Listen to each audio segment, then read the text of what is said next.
दोस्तों 5 के फंडे का first question, Mission Vatsalya A umbrella scheme for child welfare and protection, B umbrella scheme for child and mother health care, C integrated education scheme for rural areas for primary and secondary education, D child health and nutrition protection scheme. Answer is A, umbrella scheme है दोस्तों, child welfare और साथ में protection.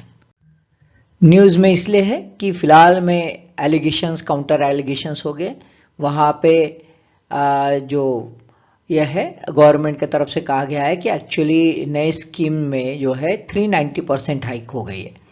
कुछ NGOs है जैसे HAQ centre for child rights और cry जो है, इन्होंने कहा है कि बजटरी प्रोविजन एब्सोल्यूट टर्म्स में जो है वो बढ़ गया है, no issue, but it is the lowest in 11 years, last 11 years in terms of total budgetary allocation. उसके परसेंटाइल में यह बहुत ही कम है। ऑब्जेक्टिव्स क्या है मिशन वत्सल्या के? To secure a healthy and happy childhood for every child in India, foster a sensitive, supportive and synchronized ecosystem for the development of children, है ना, एक बच्चे का पूरा विकास हो उसके लिए एक इकोसिस्टम प्रोवाइड करना है। और साथ में जुवेनाइल जस्टिस एक्ट 2015 का जो मैंडेट है उस हिसाब से प्रॉपर डिलीवरी हो रही है, इसके लिए असिस्ट करना है स्टेट्स को। और जो गोल्स है अपने सस्टेनेबल डेवलपमेंट गोल्स, वो सस्टेनेबल डेवलपमेंट गोल्स अचीव करने का एक target. Second question, which of the administrative divisions of Ukraine is or are considered as a part of Donbas region, है ना, कौन से है ना, एक डोनेक्स है या चेर्निवेस्टी है या पोल्टावा है या लुहांस्क है। Answer is D 1 and 4, 1 and 4, है ना, डोनेट्स और लुहांस्क। देख लेते, ये देखो ये एरिया है, सी ये जो रहा है साउथ ईस्ट एरिया, कौन सा एरिया है? This is the south east area. ये एरिया जो है ये डोनबास रीजन कहते हैं। देखो न्यूज में इसलिए है कि on the 22 February 2022, Russian President Vladimir Putin formally recognized these two regions, Luhansk और Donetsk, breakaway areas collectively called Donbas region as a People's Republic, और अपने ट्रूप्स को कहा है कि now you are working as a peacekeeping troops, है ना, ये वॉर नहीं है भाई। दोनों जो है साउथ ईस्टर्न यूक्रेन में है। देखो ये एरियाज है, ये आपको देखने को मिलता है ना, ये एरियाज है, ये लुहांस्क है और डोनेक्स है। ओके, दोनों इंडस्ट्रियल सेंटर है, बहुत बड़े बड़े इंडस्ट्रियल सेंटर है। दोनों ने 2014 में अपने आप को इंडिपेंडेंट डिक्लेयर कर दिया था, just when the China is annex. ये चाइना ने क्रीमिया को जब एनेक्स किया था, उसको मद्देनजर रखते हुए यहाँ के लोगों ने जो है अपने आप को इंडिपेंडेंट घोषित किया, लेकिन रशिया और वेस्टर्न वर्ल्ड ने उसको एक्सेप्ट नहीं किया था। ये एरिया खास करके कोल्ड रीजन है, और जैसे डोनेक्स है 5th लार्जेस्ट सिटी है और मेटलर्जिकल इंडस्ट्रियल हब है, और लुहांस्क जो है यहाँ पे मेटल बेस्ड इंडस्ट्रियल सिटी यहाँ पे है। एक अराउंड 40% यहाँ का जो पॉपुलेशन है और रशियन एथनिसिटी से बिलोंग करता है, तो ऑब्वियसली रशिया से इससे कनेक्शंस है। 3. Consider the following statement with regard to the demography of the Manipur. 1. Metis is the largest conglomerate tribal group with the highest number of subtribes. 2. Naga tribe is the second most populated ethnic group. Which of the above statement is or are correct? Answer is B, only 2। Naga tribe ये second most populated ethnic group है, लेकिन मेटी का largest conglomerate tribal group with highest number of sub tribes इसमें नहीं है। How big is the insurgency threat in Manipur, ये आया है, थोड़ा मणिपुर का मैप भी आप देख लो, कहाँ पे इम्फाल है, क्या है, म्यांमार कौन से साइड में है, मिजोरम कौन से साइड में, नागालैंड कहाँ पे है ना, थोड़ा सा ये मैप, आसाम कहाँ पे, ये थोड़ा सा मैप भी थोड़ा सा ध्यान में रखो, बहुत जरूरी है ना, थोड़ा सा मैप जब भी आप पढ़ाई करते हो मैप की तरफ ध्यान देते रहो।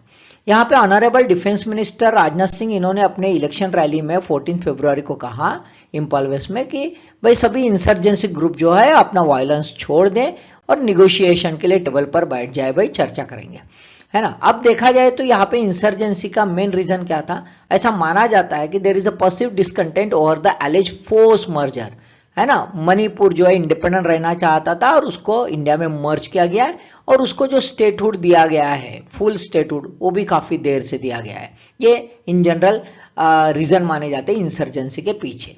अब मेची जो है, मेची पॉपुलेशन जो है ये 53 यानी हाईएस्ट पॉपुलेशन डेमोग्राफी में है। नागा कॉग्लोमरेट जो है ये सेकंड मोस्ट पॉपुलेटेड है, 24% है और यहाँ पे बहुत सारी सब ट्राइब्स है, अनाल, माओ, ऐसी वगैरह। और कुकीझो जो है ये थर्ड पॉपुलेटेड कॉग्लोमरेट ग्रुप है जो 16% है। Fourth question, additive manufacturing, the process of creating an object by building it one layer at a time, एक लेयर एक बार आती है, ऐसी एक प्रोसेस है। या फिर यूज कंप्यूटर एडेड डिजाइन, है ना, और साथ में create object with a precise geometric shape, क्या है? Answer is a d, all three are correct. ये एक एलिमेंट है, प्रोसेस है, जहां पे एक लेयर एक बार तैयार करते हैं और एक एडिशन होता है, इसलिए इसको कहते हैं एडिटिव। यहाँ पे सब्सट्रैक्शन नहीं, यानी कुछ इरोड नहीं करते या कुछ विड्रॉल नहीं करते तो ऐड करते हैं। ये कंप्यूटर एडेड डिजाइन है, 3D डिजाइन कहते हैं, 3D डिजाइन है और ये प्रिसाइज जियोमेट्रिक शेप तैयार करती है। न्यूज में इसलिए कि 3D manufacturing policy target 500 atoms bye 2025। Minister of electronics and information technology ने कहा है कि भाई हमने स्लॉट लगाया कि मैन्युफैक्चरिंग जो है एडिटिव मैन्युफैक्चरिंग ये 5% टारगेट रखते हैं विद इन नेक्स्ट 3 years और will touch the 1 billion to the GDP, एक $1 बिलियन जीडीपी में कंट्रीब्यूट करेगी। Last question, consider the following statement with regard to the global market of wheat. More than quarter of the world wheat exports comes from the Russia and Ukraine. And second, Egypt is the world biggest importer of the wheat. Which of the above statement is or are correct? Answer is C, both are correct. यानी Russia और Ukraine ये world जो है world export सबसे ज्यादा होता है wheat का और इजिप्ट जो है सबसे ज्यादा इंपोर्ट करता है। दोस्तों न्यूज में इसलिए है कि इंडिया में चांस है, ऐसा कहा जाता है कि इंडिया में सरप्लस व्हीट है, 24.2 मिलियन टन है जो डबल है, twice more than a buffer और स्ट्रेटेजिक नीड के हिसाब से।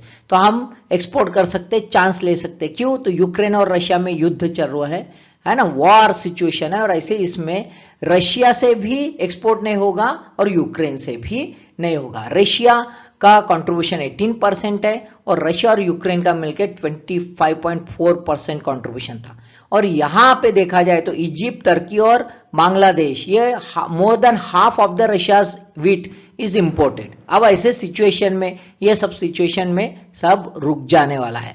लेकिन भाई जब हम हमारी बात सोचते हैं कि हमारा एक्सपोर्ट बढ़ सकता है दूसरे कंट्रीज के साथ, वही हमें बाकी भी प्रॉब्लम आ रहे हैं। जैसे टी में है, जो टी जो है हम यूक्रेन और रशिया को सबसे ज्यादा एक्सपोर्ट करते हैं वो रुक जाएगा।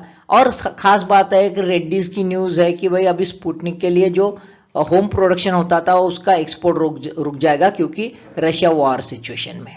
तो कहीं लेने कहीं देने है, ऐसा तो सीन है ना। War is not being a good thing for anyone, कोई अपॉर्चुनिटी एक्चुअल जनरेट नहीं कर सकता। सो 5 क्वेश्चन समझ में आए, अच्छे से पढ़ो। Thank you, all the best.